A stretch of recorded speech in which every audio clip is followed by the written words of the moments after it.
Black Bottom was a very bustling community, and where probably 75 to 80% of all African Americans lived in Detroit at the time. Black Bottom was essentially south of Gratiot, south of Eastern Market.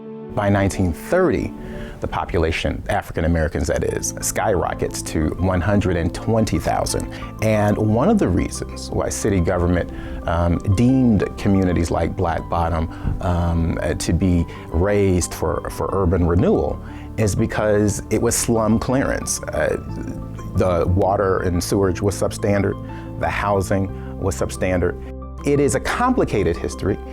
We often talk about it as African Americans in glowing terms because there was a lot of business ownership.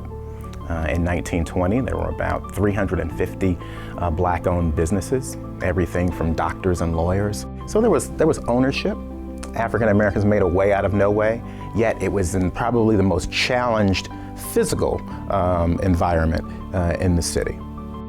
My uncle was this fabulously artistic man. There was a bohemian spirit, and in the early through late 30s when he was living in Detroit and he was a young man, he was taking photos in the black neighborhoods, Black Bottom and Paradise Valley. He would have liked for photography to be his full-time profession. It wasn't. He was a young man pursuing his dream at that point. He viewed himself as street photographer, and he liked the idea, I think, of being this white artsy kid going into the black neighborhoods, something that maybe a lot of others wouldn't have felt comfortable doing. He believed in the average human experience of the ordinary person. Right now, these are very interesting, well-done photos, artistic in my view.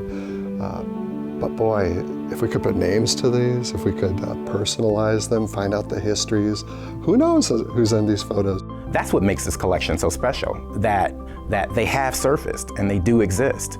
And the neat thing that we have as an opportunity is to go full circle with them, right?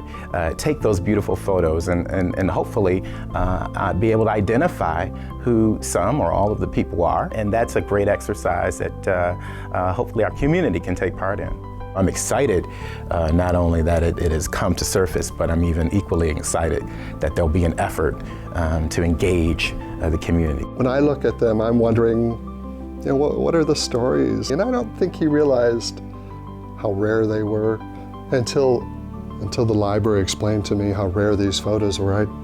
I didn't really know that. And this just seemed like an ideal home. I know that these aren't going to, you know, end up at a garage or yard sale someday, and that historians, others interested, will have access to them here. So it was a great place to keep them. And he would be thrilled that they're here in Detroit.